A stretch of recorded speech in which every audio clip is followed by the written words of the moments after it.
Hello, adventurer. It's good to see you. You have made it to the morning grind. Welcome, welcome. It's the live stream at the beginning of the Geekverse, where we talk about all types of topics in geekdom, gaming, and fantasy, with an emphasis on being constructive and creating the things that we want to exist in the world. It's all on the grind, Sizemore. Can't be too fine, can't be too coarse. That's exactly right. There are a lot of adventures to be had today. Dungeons to explore and monsters to slay, and who knows what a random encounter might send our way. That's why we have to prepare, so settle in now for the morning grind with your favorite beverage in hand. Tea? Or maybe something a little stronger. I've got a few bottles of the old Wynyard left. Whatever you want. Pull up a chair. Dude. If you're feeling fancy, how about a cappuccino? Or a frappuccino? Or how about an espresso? Just tea, thank you. Sounds good to me, Gandalf. Whatever you want. I'm just glad you're here. Everyone is welcome. You can just watch if you want. You don't have to worship anything you don't want to worship. Thank you, Mike. But be forewarned. Sometimes we get really strange characters around here. Wait, what's that you say? Why can't you come and be a part of the stream? My wife would disown me. Oh no, I bet she'll be fine with it. Come on in. Am I scared for my safety? No. What are we supposed to do? Everybody do the secret handshake.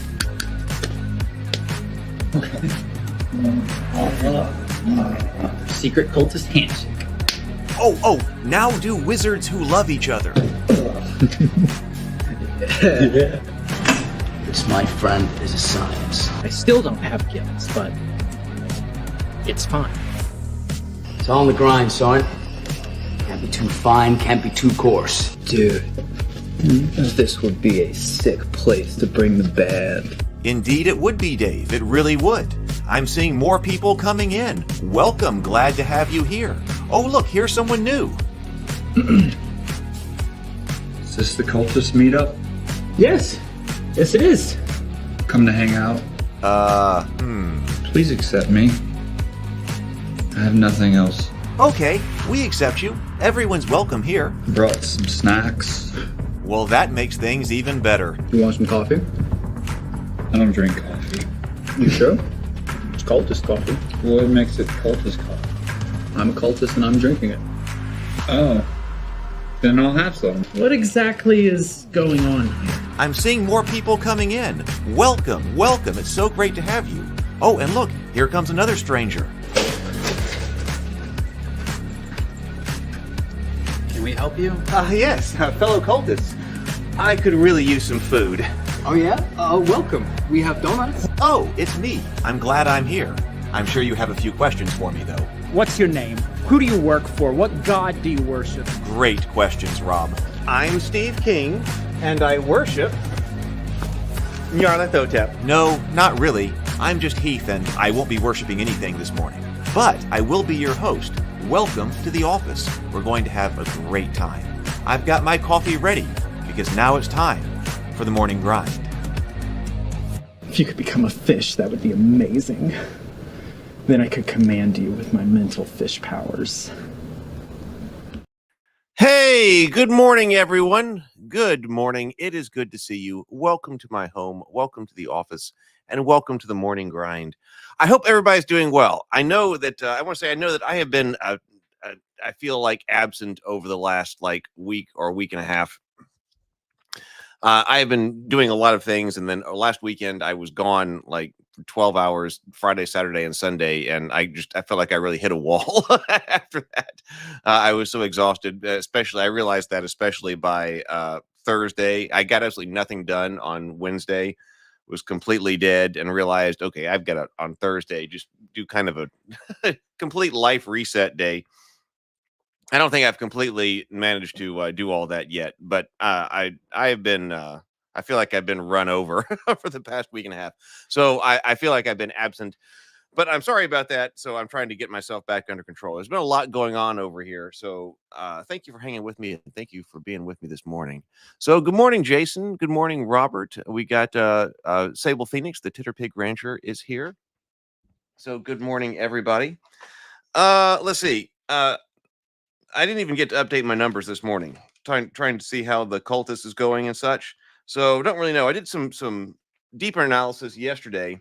Been putting out some more material because that's what I was actually working on. It's like, okay, anytime I'd come home, all right, I got to work on like marketing and advertising and things like that. We see how can look up our subscribers. 4,479. 4,479. Which when did we meet last time? We met last time on Wednesday. We had 4,275. So 200 subscribers. So there we go. Now, can we contact those people and get them on the list for the RPG and the drawing and things like that? We will see. We will see.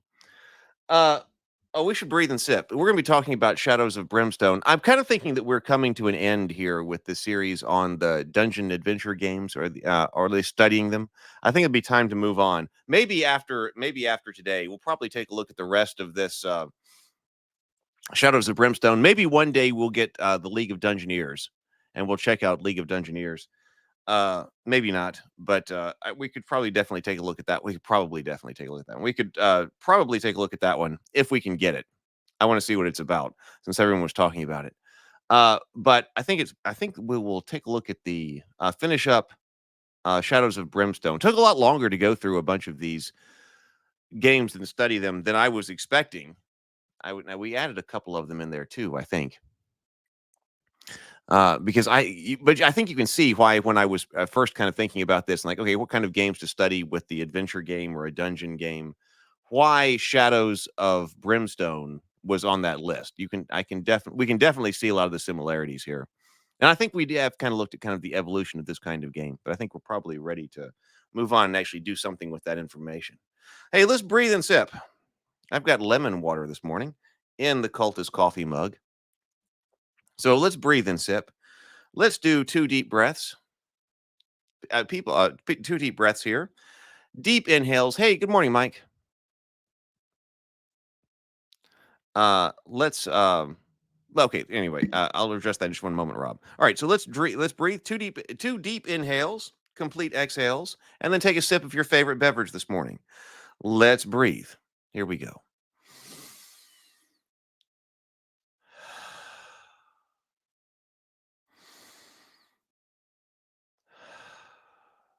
And sip.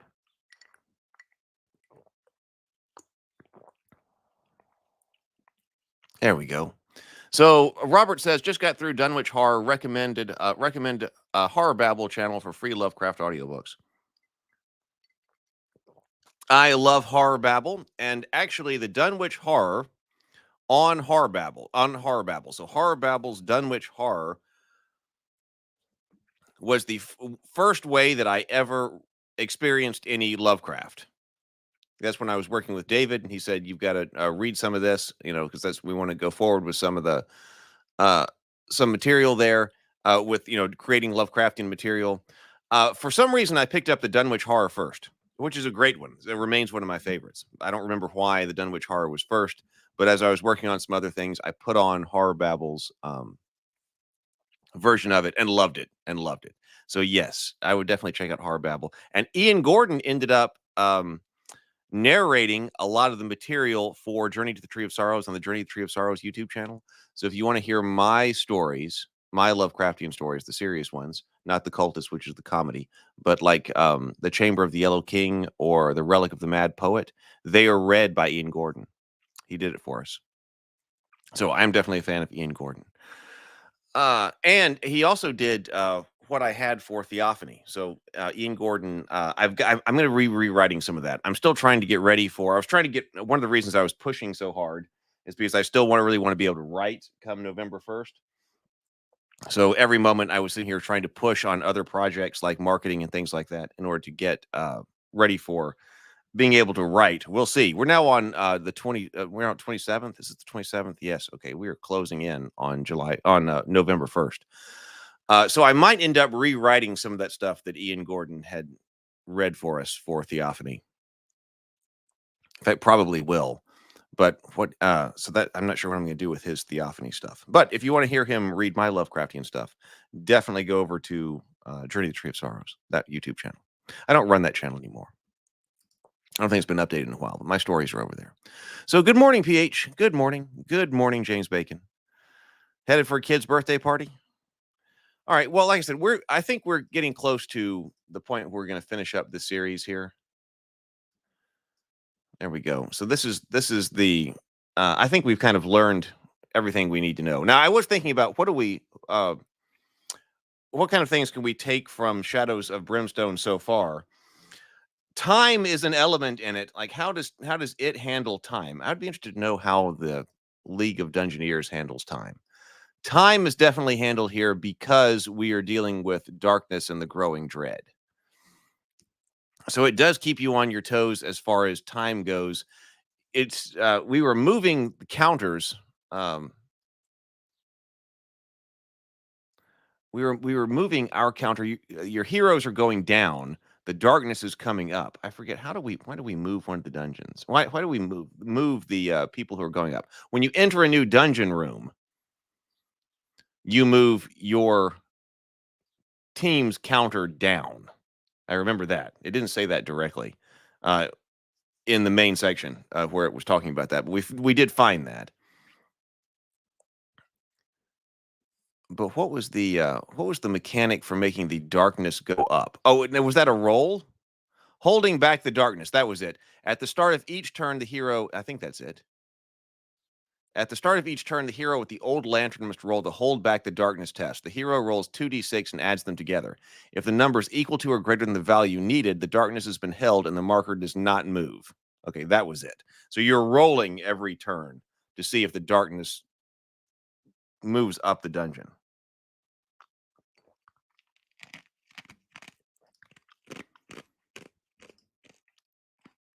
Wait, what's that? The Broken Kingdoms Kickstarter? Is this something we should be looking at? I don't think I've seen that. Broken Kingdoms Kickstarter?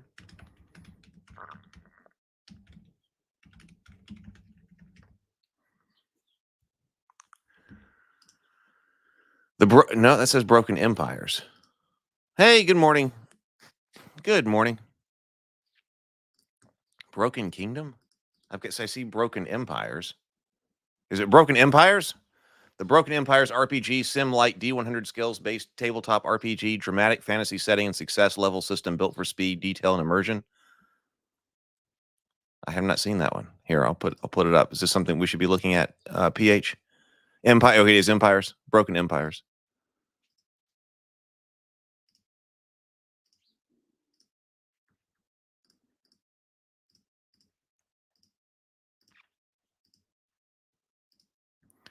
Right here.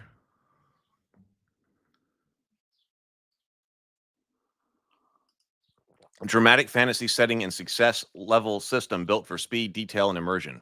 Live or die with your choices. I have not heard anything about this one.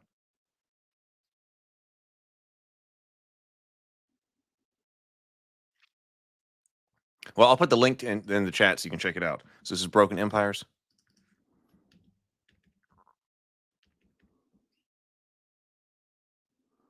Oh, Sable has... Oh, this is the one that Sable has been involved in? Well, we should definitely look into it then. Oh, see, that was part... You talked about it on Discord over the past, like, week and a half. That was part of what I was saying that I was apologizing at the beginning. I think you came in later. That I did not... I have been absent, and I felt... I know I have been absent over the past, like, week and a half, and that Discord is part of that. I know I have a lot to catch up on Discord. I got completely overwhelmed. Let me put the Kickstarter link in, or Broken Empires. Okay, so check out Discord, the Ravenkeep Discord. I know I've got a lot to catch up on Discord.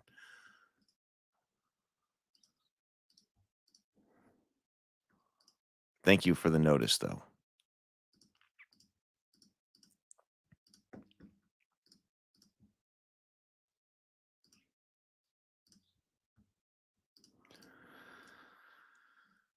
Okay, so we are dealing with time that way.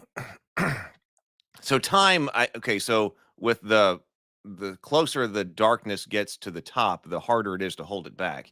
We don't have a mechanic here that is something about, we spent too much time searching, right? I don't believe that's the case. Hey, RPG Exile, good morning, good morning. And then we're rolling to move things up. It's a systematic movement of the heroes down.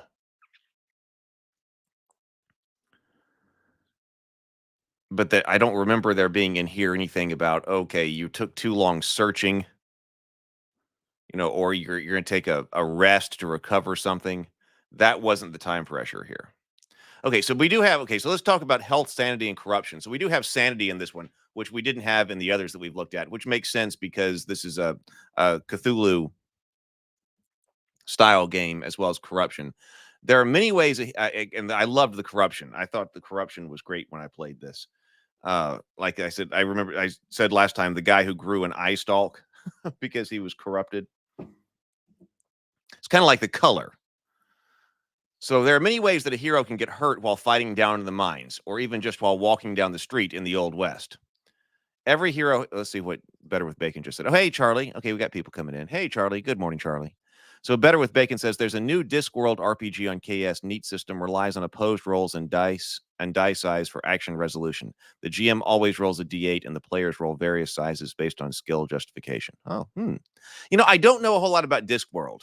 I see it come by, so it ends up on my feed at some point at different points. And of course, it seems like, was there GURPS Discworld? I guess I saw Discworld come up a lot because I think there's GURPS Discworld, right? But I don't actually know anything about it. Okay, yes, there was some GURPS. Yes, the GURPS Discworld role-playing game. So when I was involved with GURPS a lot, I suppose that's why I saw Discworld come up. Yeah, Mike also says, I know nothing about the Discworld world.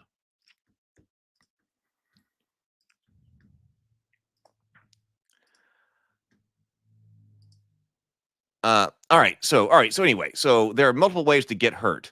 Every hero has health. The measures their ability to take physical damage before being knocked out. And sanity that covers their ability to make mental strain before going mad. Oh, okay. Better with Bacon. That's going to be a subject over on the Better with Bacon's channel. Oh, by the way, I am also going through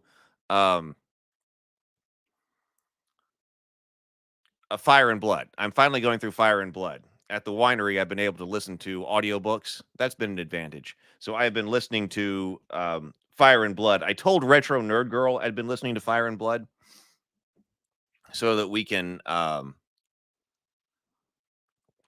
about it. She said that she needs to refresh her memory on Fire and Blood. But I'm finally into the Dance of the Dragons. Still have, I think, probably about 10 hours left or something in the audiobook. But I have been going over Fire and Blood, so I'm putting that on the list, the growing list of things that I have read and taken notes on to be able to do more table talk episodes on them. So Fire and Blood is going to be coming. I've really been enjoying it, too. I have been enjoying Fire and Blood. Let's see. Sanity covers their ability to take mental strain before going mad. It's also possible to be corrupted by dark influences and even start to mutate from it. Types of hits. There are 3 types of hits that a hero can take: hits, horror hits, and corruption hits. Hits represent physical damage and cause wounds if not prevented. Horror hits represent mental strain and cause sanity damage if not prevented. Corruption hit represent dark influence and cause corruption points if not prevented. Defense and willpower. Each hero has defense and willpower marked on their character sheets. Both of these are saving rolls that allow the hero to try to prevent incoming hits from doing damage. Okay, I remember we saw that we've got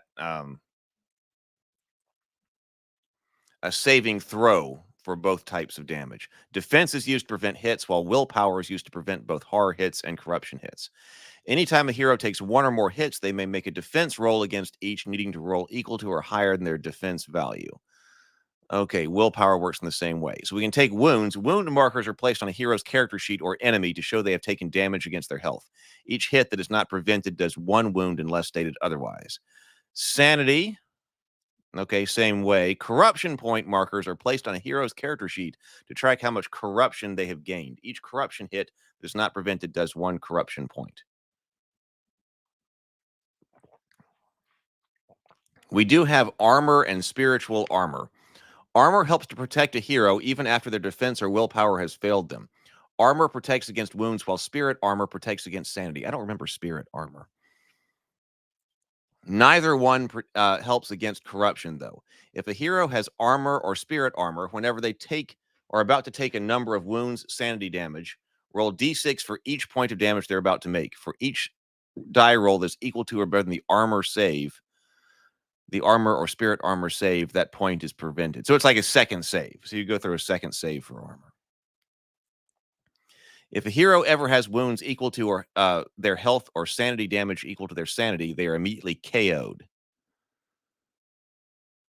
Remove the hero model from the board and place the KO'd hero marker in their space. At the end of any turn where there are no enemies on the board, a KO'd hero may recover. That hero places the model back on the board. Shadows over Hammerhall. Shadows over Hammerhall. Didn't it have that kind of mechanic that you recover KO if all monsters on the board are gone?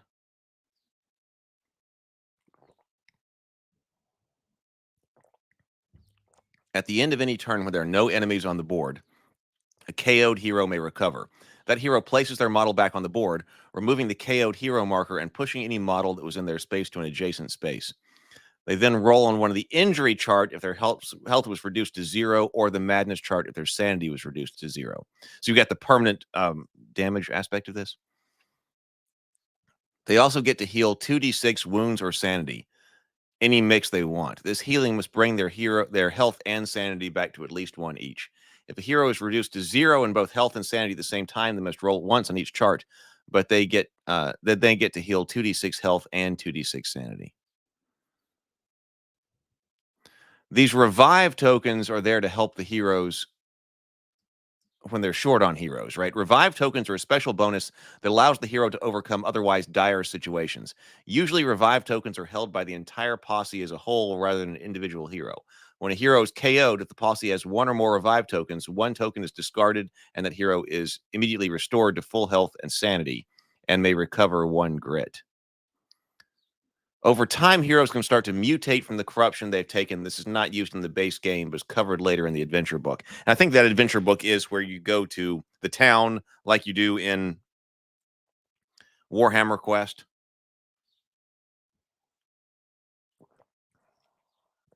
Because I remember making all those rolls when you go back to town to figure out what you can buy, what's available. It was very much like the Warhammer Quest kind of system like that. When a hero is allowed to heal health or sanity damage, they simply remove the number of damage markers from their character. Anytime a hero heals wounds or sanity damage from another hero, they gain 5 XP for... Oh, yeah, I forgot we have XP in here. They gain 5 XP for each wound sanity healed for another person. Tokens like whiskey and bandages may be used to heal other heroes that are adjacent to you during a fight, or even just on the same map tile when there are no enemies on the board. We have a way to select a random hero. Hero tokens, or just roll if random heroes need to be selected. So we did have different skills here. We don't have I mean, I guess this is kind of like attributes. We haven't really seen, we didn't see real attributes in any of these, so to speak. I was expecting to see much more of a fully robust Warhammer attribute system in some of the other games. We never really saw it, but here we do have agility, cunning, spirit, strength, lore, and luck. Did anyone play this one? I have played this one. Wild West Cthulhu is a really interesting blend. Robert asks, any chance for In the Mouth of Madness table talk? Juxtaposing the Carpenter classic with the Lovecraft lore that inspired it. I don't know anything about that.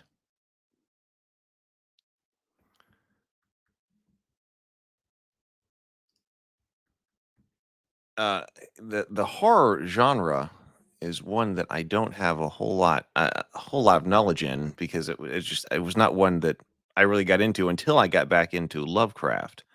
In the Mouth of Madness? I know In the Mountains of Madness. In the Mouth of Madness. Okay, so 1994 film. This is a John Carpenter one. Yeah, John Carpenter.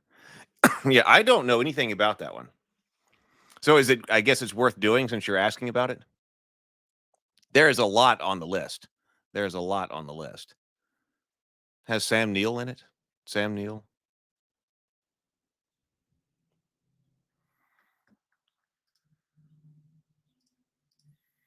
So let's see. How are we supposed to use a skill check? I think the skill check or the hero. So they're calling them the skills here. I mean, adding attributes into the game seems like it adds a lot of flexibility to your dungeon design and things you can do during the game. So we've got agility, cunning, spirit, strength, lore, and luck. Agility used for running, jumping, and diving and rolling. Agility is tested for challenges that require physical dexterity and stealth. Okay, cunning, understand technology, spirit, interacting with the supernatural and the void. Spirit determines how good the hero is at overcoming demonic and ghostly encounters, as well as mental fortitude. Strength, mental brawn, and brute force. Strength determines how good the hero is at overpowering things that interferes. Like how much, well, they'll say how much weight they can carry, how much they can throw an item, how far they can throw an item, or how much weight they can carry. Lore is knowledge of myth and legend, and then one cannot underestimate the power of being lucky, which we have a luck. Skill as well. Encounters. When a hero finds an exploration token that says encounter on it, they must draw a card from the encounter deck to see what they found. Encounters are situations the heroes must overcome to continue their mission. Usually the encounter will have one or more skill tests that the hero will need to perform. Encounters affect all the heroes in the mine, not just those that are currently in the same room. Who takes the test? One hero, all heroes, or a random hero? Making a skill test. To make a skill test, the hero rolls a number of dice equal to the value of that skill. I kind of thought you're going to be rolling numbers of dice. As long as at least one of those dice is equal to or greater than the target number, the test is successful. So, for example, if the hero needs to make a lore 5+ test, they roll the number of dice equal to their lore skill. As long as at least one of those dice is a 5 or higher, the test is passed. If not, the test is failed. I think Mansions of Madness kind of like that. Mansions of Madness, which I do love, has skill tests in it, and you've got the different skill target numbers like that. I forget exactly how to make a test in Mansions of Madness, but it could be like that, and that could be similar to how it was. Mansions of Madness has similarity to the Middle Earth game. The Journeys in Middle Earth, that one also has the abilities in it. I don't see how I could do one that doesn't have general skills and abilities like this, whatever you want to call them, some type of basic attributes in order to call upon like that, because that gives so much flexibility in something like an encounter table. Hey, this and this happens if you make this kind of test. Whereas I think those things would have to be a lot more arbitrary in something like Advanced Hero Quest, because it doesn't have that non-combat skills or abilities. So sometimes a hero will be called on to make a skill test outside of encounter. This most often occurs between missions while traveling or in town. These work the same way. Okay. Sometimes an exploration token will call for multiple encounters. When this occurs, draw all the needed encounters and resolve them in any order you like. The most important thing to note is that the enemies that attack as a result of the encounter will not be placed at the start of the fight until all other non-enemy aspects of the encounter have been completed.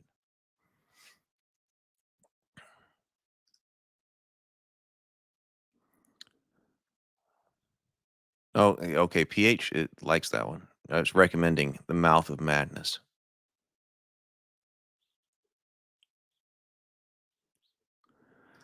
Robert says, I won't ruin it, but it asks what the majority became. But it asks, what if the majority became mad in the Lovecraftian fashion? Oh, it's a major homage and not so straight an adaptation of any one story that so one could argue if it follows Lovecraftian rules around the mythos. Well, it's not like those are well defined.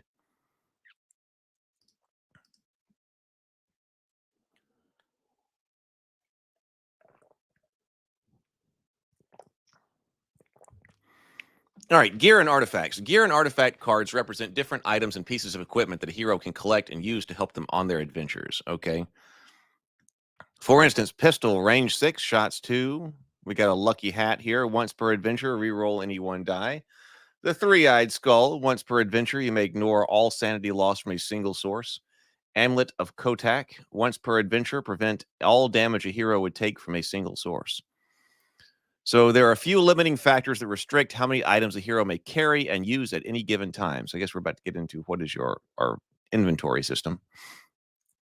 Hands.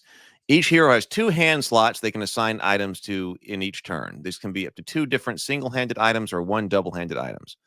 So, hand icons. At the start of each turn, each hero may decide what items they want to assign to their 2 hand slots.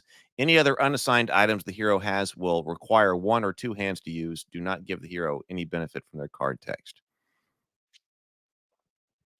Note that assigning items to your hand slots at the start of the turn is usually only important during a fight and is assumed that a hero can swap different items into and out of their hands when there are no enemies on the board. You may still only ever use 2 hand slots at any given time, though. So weight and carry limits. Many items have 1 or more small weight icons on them to show how they are limited. It looks like an anvil. We got an anvil over here, anvil over here. I don't know about the hat. That's covered up. A hero may only carry 5 plus their strength and weight icons at a time. So it's kind of like slots. You've got 5 plus your... oh, it's got Charlton Heston in it too. I didn't see that when I was looking at the cast. So a hero may only carry 5 plus their strength and weight at a given time. Some items have a red restriction bar that requires a hero to have a certain keyword to be able to use the item. So, for instance, if the item says law only, the card must have the keyword law to use the item. Occasionally, an item will have the keyword clothing, like this dusty poncho over here. Clothing followed by another keyword that tells the clothing slot the item fills. Torso, shoulders, gloves, coat, etc. These items can be very powerful, but a hero is limited to only a single clothing item for each unique clothing slot. So a hero may only have 1 clothing, gloves equipped at any given time, 1 clothing coat, 1 clothing hat, etc. We did have personal items. Personal items are very powerful and character cards are unique. Every new character gets to draw 1 personal item to give a special bonus, as well as a thematically help them fill in their backstory. If a gunslinger gets a pocket watch, perhaps he's always on time for his duels at high noon, or maybe it was his father's pocket watch who was killed in a duel, and now the hero hunts the man who shot his father dead, seeking revenge. Personal items may never be traded, lost, sold, or discarded in any way. They help to define who the hero is, and the hero will carry it until the day they die. Some items have a Darkstone icon on them, usually in the upper left corner. This means the item is charged with Darkstone energy in some way and counts as a Darkstone when considering how much Darkstone the hero is carrying. Because I think that has something to do with your corruption. Like how many these Darkstone items can do really neat stuff because it's like color. But you can only carry so many, and if you're carrying more, then you start going corrupt.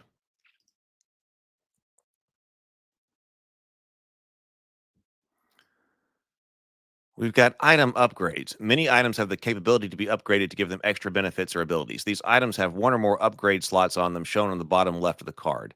An item can have up to 3 upgrade slots, with each slot represented as an empty circle. Upgrade slots can be filled with an upgrade item or with a forged Darkstone upgrade added by the item blacksmiths in town. These upgrades will have 1 or more slot requirements filled in black circles to show how many upgrade slots they occupy when attached to an item. Okay. I saw up here, okay, the dusty poncho, it looks like can be upgraded. And it looks like the pistol can be upgraded too. We've got these empty circles over here. So as noted above, upgrades come in 2 forms. Either as the card that the hero finds during an adventure or as a Darkstone that is forged directly onto the item in town. That's like runes and also gems in Diablo. That's what it sounds like. An upgrade card lists it as well as what can be attached. An upgrade card lists on it what it can be attached to, as well as if it takes any resources to attach to an item. usually Darkstone. When an upgrade card is attached to an item, it fills in a number of upgrade slots equal to its slot requirement and gives that item the listed bonus.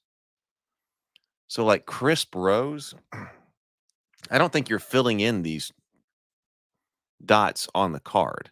So crisp rows attached to any item. Anytime you roll a 6 for a move, you may also recover 1 grit. Performer or showman only. And that's got 1 slot filled in. So I guess like if you attach that to the poncho, that it takes 1. I guess you don't actually fill in the slot on the poncho. You just put this crisp rose card by it, and that's taking up 1. At least that's my understanding. Upgrade cards attached to an item can be removed at any time so they can be attached to a different item, sold, etc. The resources used to attach the upgrade originally are lost. Darkstone that is forged directly onto an item in town is a permanent change and may not be removed. It is now part of the item. This is covered in more detail in the Visiting a Frontier Town section of the adventure book. But we do have XP. We saw something briefly about if you're healing another character, you get 5 XP. So there is something about we don't know what XP does yet. Side bags can hold up to 5 tokens on it for side bag items. Side bag items are small discard to use items, whiskey or bandages, dynamite or flash powder.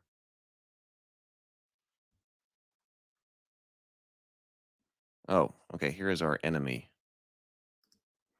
card. Every enemy type is represented by a large enemy record sheet. Yeah, okay, yeah, that's what I'm saying. So like you overlay the main equipment card over the upgrade items. I think you do too. I think that's what you're doing too.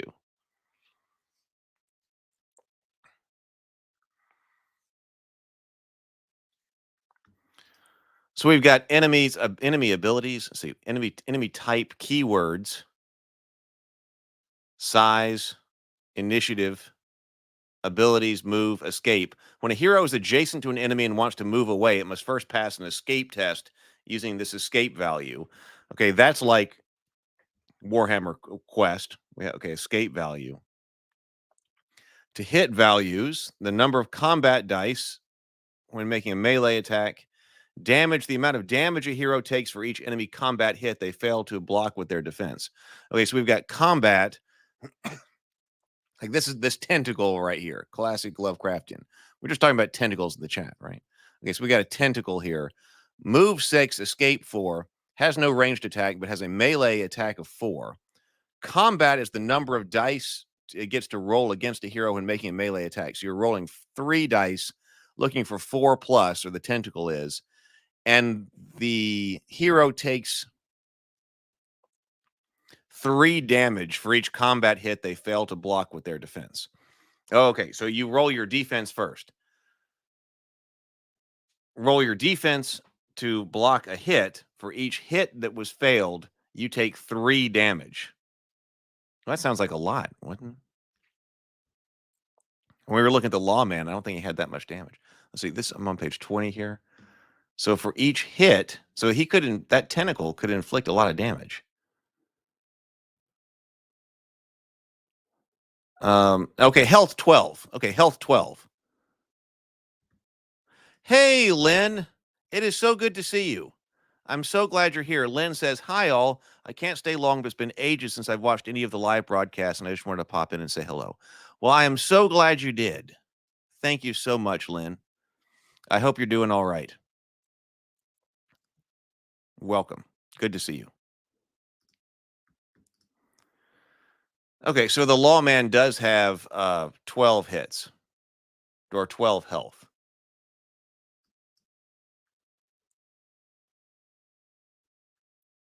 But a fight with a tentacle could still be rough. Because if you're rolling 3 combat dice on 4 plus, so you could inflict 9. That could inflict 9 points of damage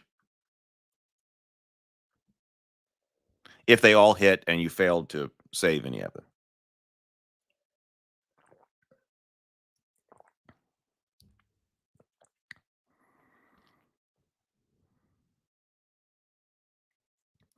Okay, defense. Okay, unlike a hero's defense, which is a roll to block damage, an enemy's defense is a fixed amount of damage that's prevented from each hit the enemy would take. Okay, that's important to know. K, defense of 2.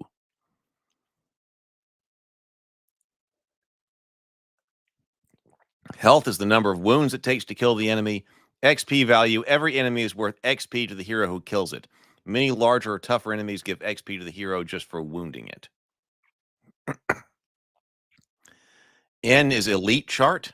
Every enemy type has an elite chart of 6 extra abilities that make it harder to defeat and more deadly in a fight. When a group of enemies is elite, they get to roll on the chart to see what extra ability the group of enemies has. Could be something like +2 initiative, +1 combat. Tentacle melee hits now do damage +2, +2 defense, things like that. The back side of each enemy record sheet has the brutal version of that enemy type displayed with a red background. These brutal enemies are generally only encountered by high-level heroes who have played many adventures. This is a way of scaling enemies that the heroes have to fight over the course of the campaign.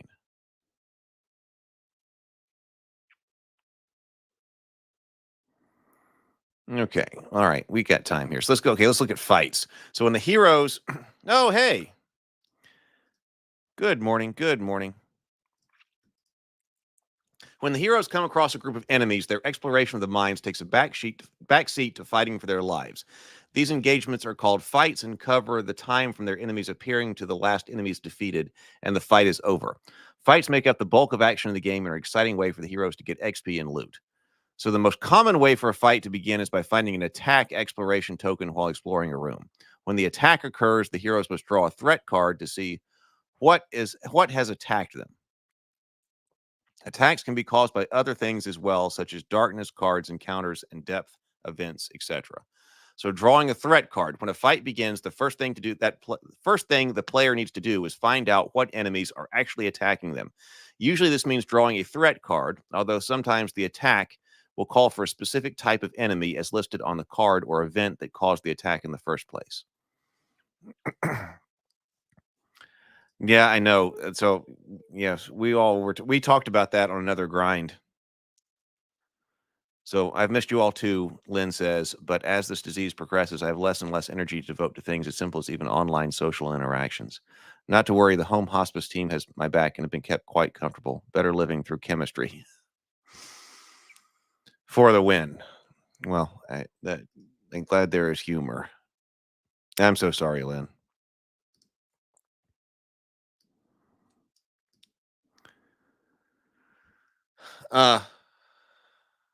Okay, so when a fight begins, the first thing the player needs to do is find out what enemies are actually attacking them. This usually means drawing a threat card, though sometimes the attack will call for a specific type of enemies listed on the card or event that caused the attack in the first place.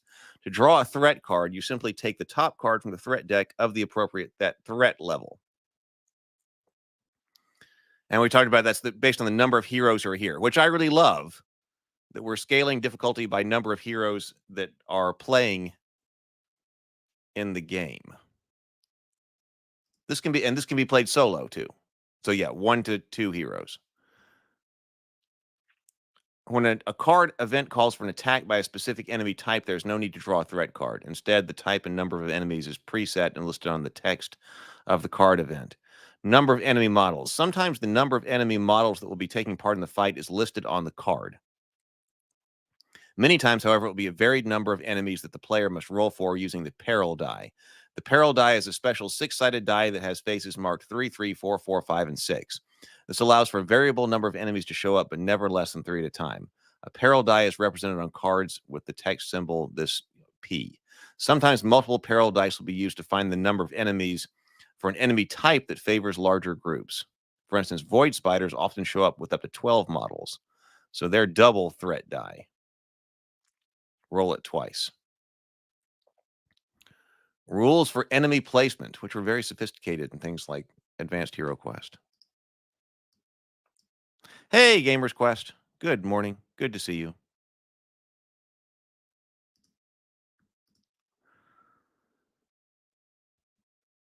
Okay, where do they go on the board? Enemies from the attack exploration token are placed on the map tile where the token was revealed. Enemies are placed on the board in reverse order of initiative from lowest to highest. So the slowest enemies are always in the back of the group. Okay, reverse order, that's important too. So if you've got multiple types of guys, the slowest will be in the back. Starting with the lowest initiative enemy type, models are placed on the map tile in every other space, forming a checkerboard pattern starting in the row farthest from the map tile entrance all the way to the back left. Wait, huh? You were putting a lot of bad guys on the board. Like, okay, there's a lot of room here. Oh, well, I'm glad to hear that, Lynn. Thanks, Heath. I think my sense of humor will be the last thing to go. I've accepted that my time is up and I'm at peace with it.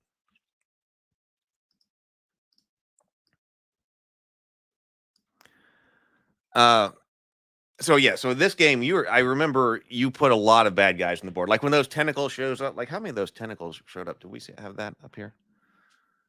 This one have a number. Oh, I think the number we don't have like in the Dungeon Masters or the Monstrous Manual number appearing. That's not listed here on the card. That must be listed on the event, like whatever triggers an attack by tentacles is going to tell you how many of those things you need to roll.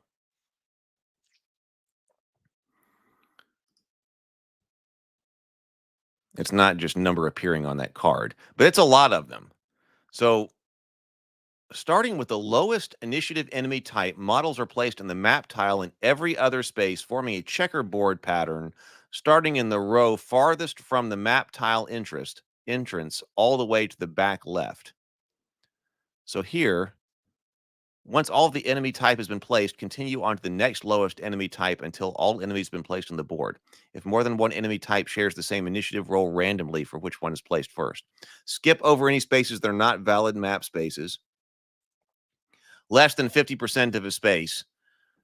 I don't remember how big a deal that was, but we got the grid on here, and I prefer like for the board to be set up so that you never have to adjudicate. Is this less than 50% of a space? So, for example, if you need to place 2 Night Terrors and 4 Void Spiders, the Night Terrors, Initiative 3, would be placed first on spaces 1 and 2. Wait a minute. So, but I thought fastest were going to be closer to you. Enemies are placed on the board. Oh, we're in reverse order of initiative. Right. Okay. So you're starting from the back. So I guess you're coming in on this right here. So I guess that's what this green triangle means. So in reverse order of initiative, we start filling in back here in the back. So it said something about start from the map tile entrance all the way in the back left. Isn't that back right? So, okay. So the Night Terrors, Initiative 3, will be placed on the first spaces 1 and 2, while the Void Spiders, Initiative 6, will be placed on the spaces 3, 4, 5, and 6. How do we feel about this? If you don't have a game master and you don't have a map board, placing the bad guys seems to take up a large amount of rule space.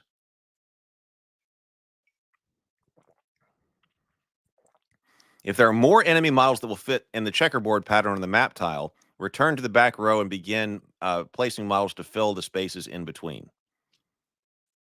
If there are more models than will fit on the map tile, even with all the spaces filled, which is rather rare, overflow models should be placed in the map tile connected to the entrance to the room until all have been placed. So you still got to put them out. If you are called on to place more enemies of particular model type than you have models available, for instance, you must place 4 tentacles, but you only have 2, as the rest are already on the board, place all the models that you do have, and all enemies of that type become elite for the duration of the fight. Sometimes the heroes will encounter a particularly nasty group of enemies that are stronger, tougher, or more dangerous than normal. This is represented by enemies that have elite abilities. When a group of enemies is elite, you must roll once on the elite chart at the bottom of the enemy's record sheet. Okay, we saw that for extra abilities. So we got brutal, and elite. The elite ability is applied to all enemies of that type for the duration of the fight. So if you have 4 stranglers on the board and 2 more show up that are elite, all stranglers on the board will get the elite ability rolled. And I guess that's to keep from having to figure out, okay, no, those 2 are elite, these 2 are not, even though they're using the same model. Place all, it's probably a quality of life thing. Well, at least for the playing of the game, not fighting them.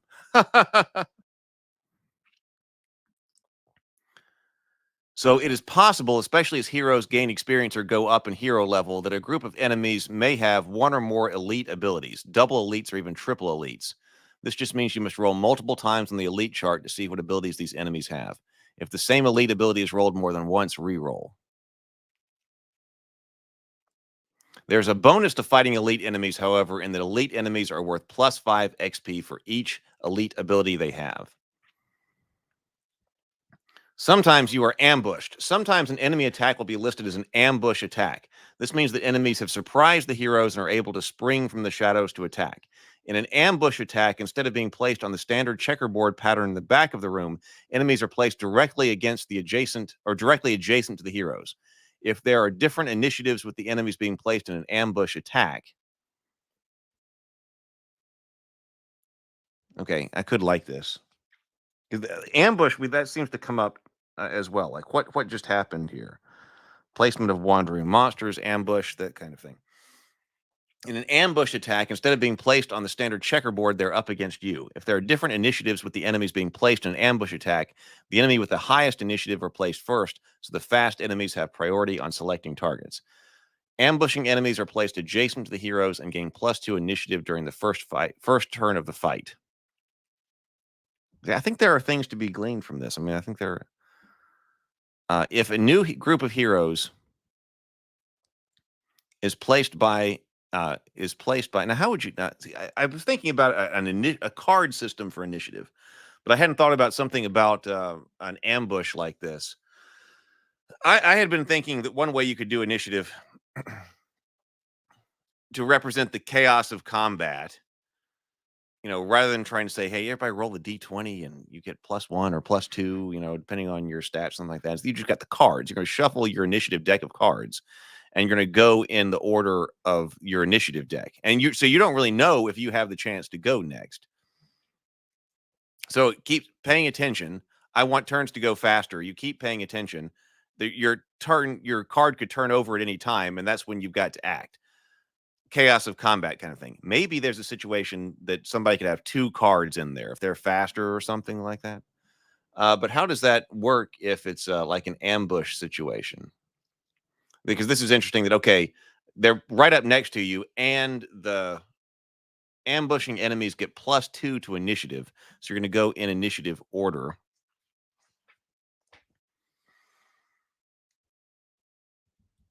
But if you've got a deck of cards, how would you well, what you could do, how would you say the ambushing side is moving a little bit faster? What if you did one of the deck divide things? So how do you make sure that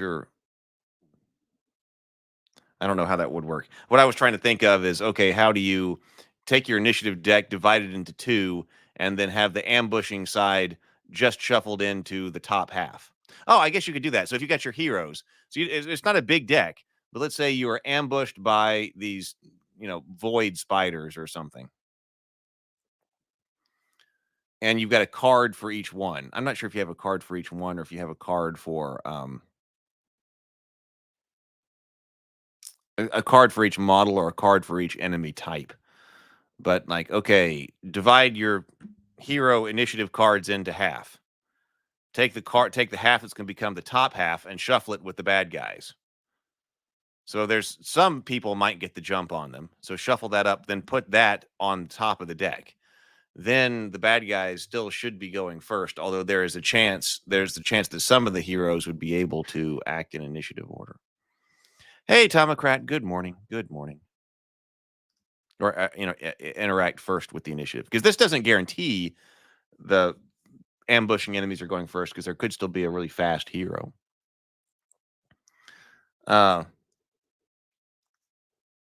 Maybe you could do something like that to indicate fast heroes anyway. Anytime a fight begins, everybody if you're the fast hero, you're held out. Your card is held out. The top 25% of the deck is drawn, and then you're shuffled in the top 25% or something like that. Okay, so Gamer's Quest says mice and mystics have a card initiative system and does ambushes as well. If a new enemy appears and is at the bottom of the initiative track,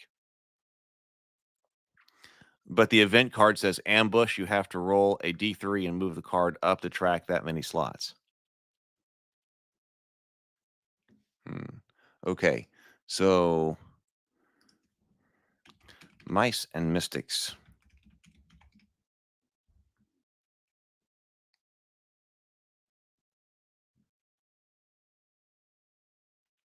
You have been transformed into mice. I don't know this one. Oh, I might have seen those models, those miniatures. So, but is it an initiative deck, or is it when you're laying it out on the initiative track? That seems to imply to me when you're talking about initiative track that all of the cards are face up. I mean, maybe you do it like that. Like I was trying to come up with a way for it to kind of be a surprise. You got to pay attention because you don't really know what's coming next. If you've got the track, then you would know. Okay, everybody shuffle the initiative and then lay it out on the initiative track. And for this turn, here's how we're going to be going in order. And then you could, if you did that, then you could manipulate the cards by, okay, let's move this person up by 2. Let's move this person up by 1.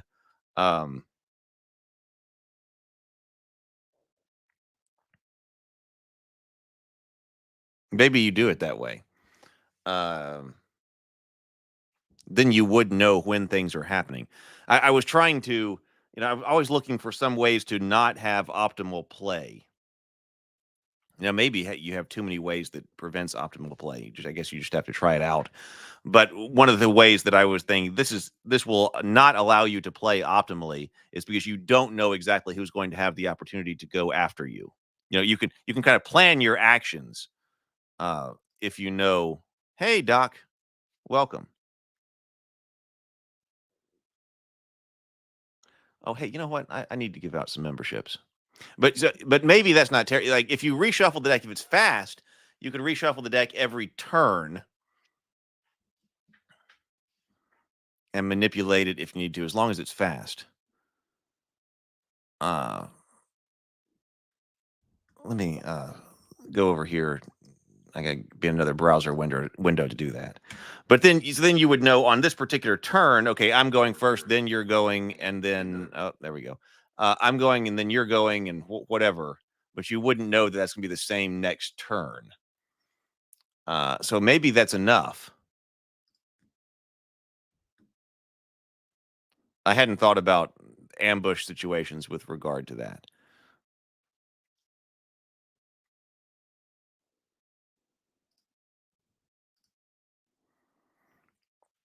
Yeah, this is well, okay, what is today? Today's Sunday, right? What is going on? Okay, so another thing that's going on is Thursday night. That's Halloween. So we'll have another Heath's Geekverse, another morning grind on Wednesday. I'm going to go ahead and I think I might just go ahead and give out the 10 memberships here. But on I got to come up with what to do on Tuesday night for Table Talk. On Thursday night, that's Halloween. So that is something special that's going on. The tradition is to watch The Cultists on Halloween. So we'll watch season 1 because I haven't gotten to the re-release of season 2 yet. But I want to I'll do a watch party on Thursday night, probably on the Cultist channel. I'm not sure if it'll actually be a Table Talk episode or not. It might get simultaneously broadcast on both of those. But I need to make up that thumbnail so people know that's coming. I'm always horrifically bad about that. But go ahead and do the Halloween watch party. So at 7:00 p.m. Central, there'll be a watch party for the Cultists on the Cultist channel. So if you're not doing anything with Halloween and you would like to hang out, you can do something for Halloween with us. And James Bacon is going to be with us. So James Bacon wanted to talk about things with regard to the Cultists anyway. I know he had some thoughts on it. And so on Thursday, he will be with us for that. So watch party on Thursday. That means next year we'll be able to do a season 2 watch party. But we just re-released season 1. But I'm very interested to know what James Bacon has to say. I know he's got insight on that. So watch party Thursday night. I got to think about Tuesday. But okay, I got sidetracked when I was looking at the calendar and saying how many days are left in here. I feel like October is actually taking a little while, which is good because there's so many things to do, and I've got more things to do before I start writing. I think I've asked anybody else doing writing. Let's gift 5 memberships. I'm pressing the 5 memberships button. Here we go. Because we can support each other in the writing. I'm really excited about doing some of the writing because I've got things to rewrite. Snippy McSendit, Elizal's Bone Caller, Mike Geyer, Don Baki. So if you're watching, and you are just saw your name go by, please say hi in the chat for us. So welcome everybody. Anyway, where was I going? So I'm excited. I really want to lean into a lot of writing. There's a lot going on, but I really want to lean into a lot of writing because I want to be able to get some stuff out for both Theophany and Rabavania, but that requires writing because then it will require video making, which is another thing. But first, it requires writing. And I'm really excited. I want to get things off the plate so I can completely lean into the writing. So we will see. Lean in, go hard. Okay, so... But ambush, okay, that's an interesting. I'll have to think about that. So and I'm going to need to go back and I'm going to have to look at how, like, Warhammer Quest dealt with that because it had the difference between an ambush. Yeah, setting up play. I'm going to have to think about that a lot. I do like the idea of wandering monsters. How are wandering monsters placed? I think that was Advanced Hero Quest that had a good system for placing wandering monsters. Okay, so to determine exactly where the ambushing enemies are placed, start with the highest initiative group of enemies and place one model on any space adjacent to a random hero. That enemy will be targeting that hero for attack. The next enemy model is placed on any space adjacent to a random hero with the least number of enemies of that type targeting and has at least one open space adjacent to it. In this way, enemies are placed to be evenly spread, targeting all of the different heroes, though some heroes will likely have more enemies placed adjacent to them than others due to limited open spaces. This process continues until all the ambushing enemies are placed targeting heroes. Any enemies that cannot be placed adjacent to a hero due to lack of open spaces are placed as close to the heroes as possible. These enemies are not considered to be targeting any specific hero yet. So here we've got ambushing enemy placement example. There are 3 heroes that stumble across an enemy ambush. The first 3 enemies get placed adjacent to and targeting a different hero each. Hero ABC. Gray enemies targeting. At this point, there are no adjacent spaces, and the last 2 enemies are placed over here. Enemies appearing min-turn. What do I keep saying? This is Shadows of Brimstone. This is Shadows of Brimstone. I always call it wrong. Because it should be Shadows over. And now I can't even read my Warhammer Quest up here.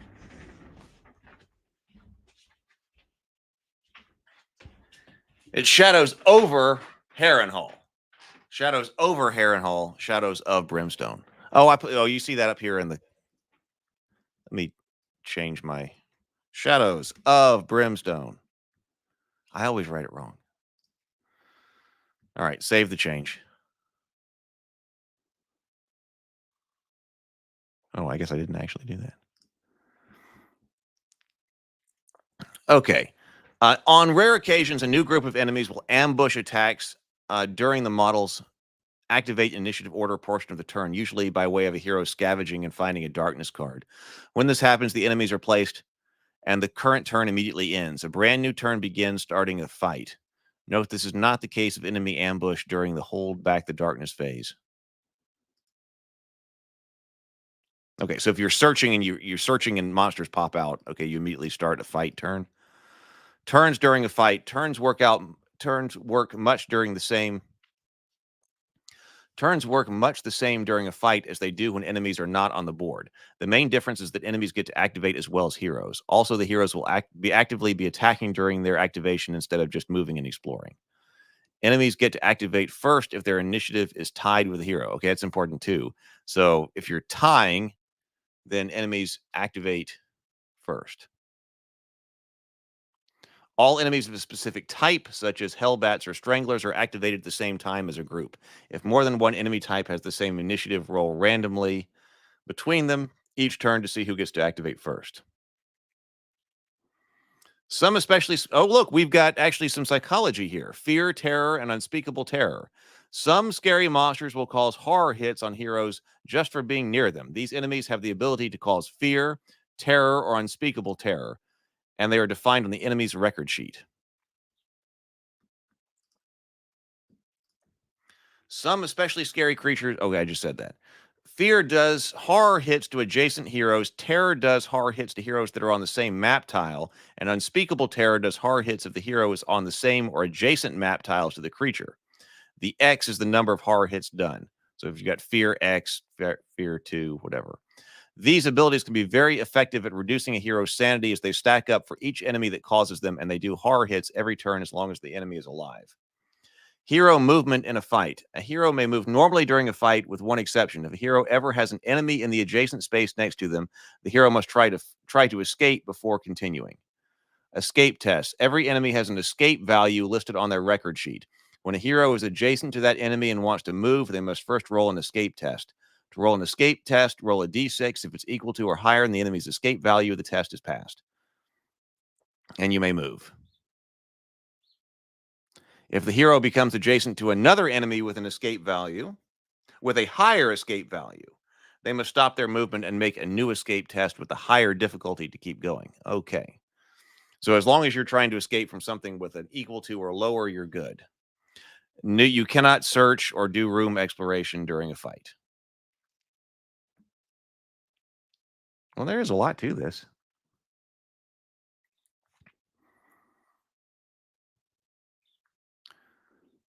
Have we really not talked about how heroes attack? I guess we haven't.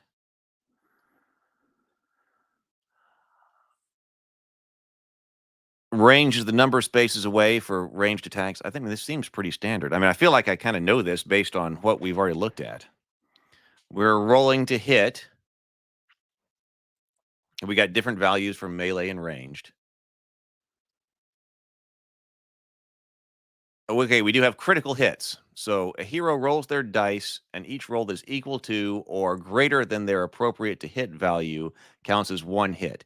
Any die that rolled a 6 counts as a critical hit and gets a special bonus when rolling for damage. Assigning hits. After the hero's dice have been rolled and the number of hits determined, the hero is allowed to assign those hits one at a time to any enemies within range.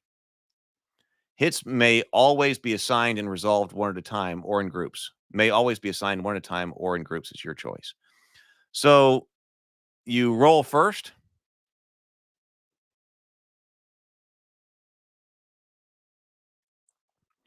That's what it sounds like.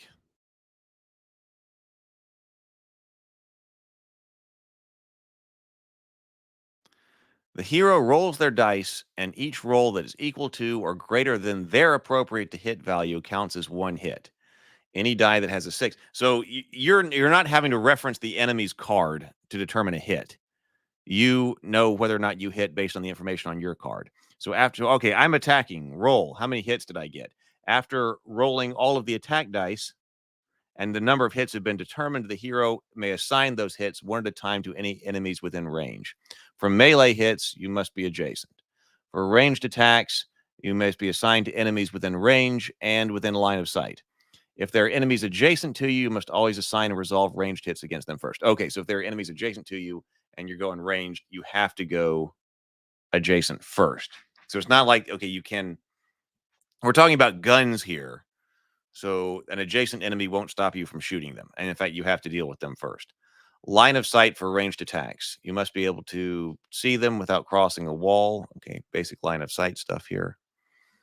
Each successful hit the hero scored an enemy does D6 damage to that enemy.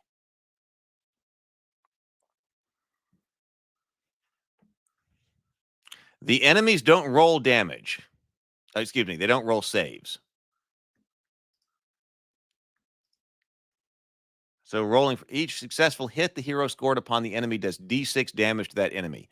These damage rolls, whereas the bad guys have standard damage.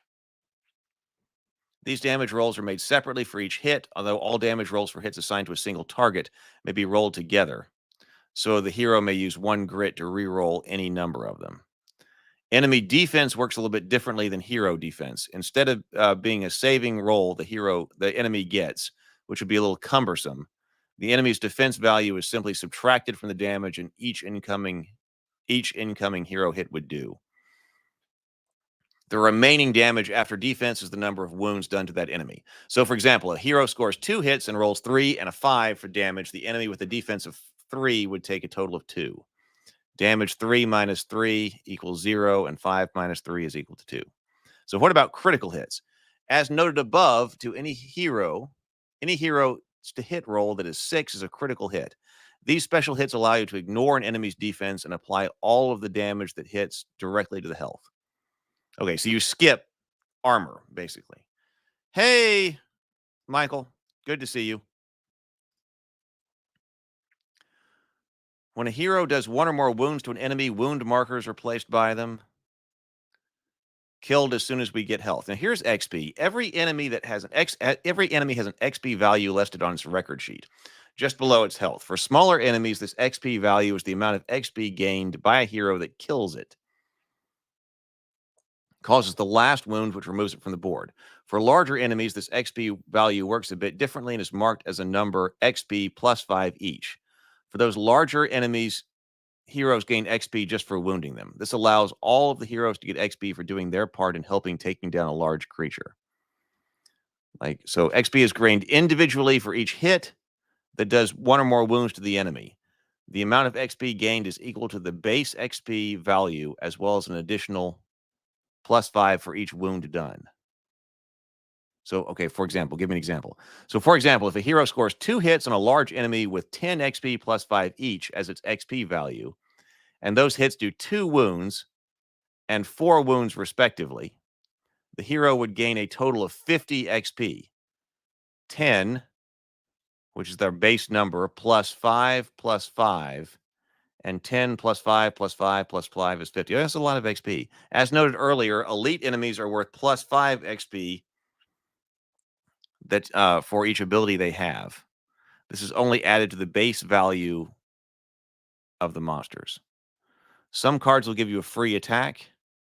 Okay, no more than 1 free attack per turn. How do we throw dynamites? Talking about deck initiative. Savage Worlds uses a deck initiative. Don't like that it doesn't take natural ability for initiative. Man, for some reason, and Sable Phoenix will talk about this, or Sable Phoenix is big on Savage Worlds. We've looked at Savage Worlds, and then it just completely goes over my head, or it just completely leaves my brain, like in one ear and out the other. I remember the aces. I remember it did have cards for initiative. Now that you talk about it, now that you mention it, Michael, but that game does not stick with me for some reason, and I feel like it should. Some people are like, "Oh, you need to get into Savage Worlds." Throwing dynamite, ranged, thrown up to hero strength plus 3, any space in range. Roll once to hit. If successful, the dynamite lands in the targeted space and explodes. If the hit roll was missed, the dynamite will instead bounce D3 times in random directions before exploding. The chart for direction of bounce can be found on the dynamite reference card and on the reference summary on the back of this rule book. When the dynamite explodes, it does D6 wounds, ignoring defense to each model in the same and adjacent spaces to it. Roll damage for each model separately.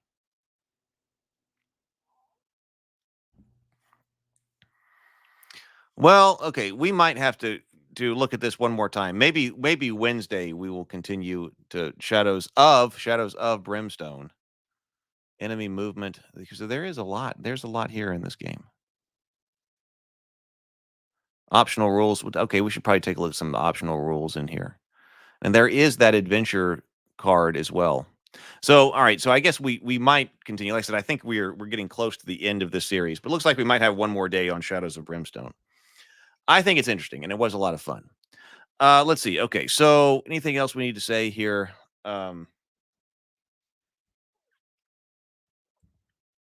I'm going to continue to work over here. Try to get us some more signups so we can actually do things. And I was thinking about the coffee shop again. We've been meeting in the coffee shop to get work done in the mornings, which might become more important, even more important during NaNoWriMo November if other people are trying to write things and things like that. But I'm not ready to talk about all that yet. I'm keeping doing what I'm doing. So I'll see you in the Discord. I do need to catch up on Discord, so I will try not to be so absent. But that's just the way it was over the last week. All right, later, everybody. Thank you so much for being here with me. I really enjoyed it. Have a wonderful day. Go forth, be creative, be constructive, and grind on. Later.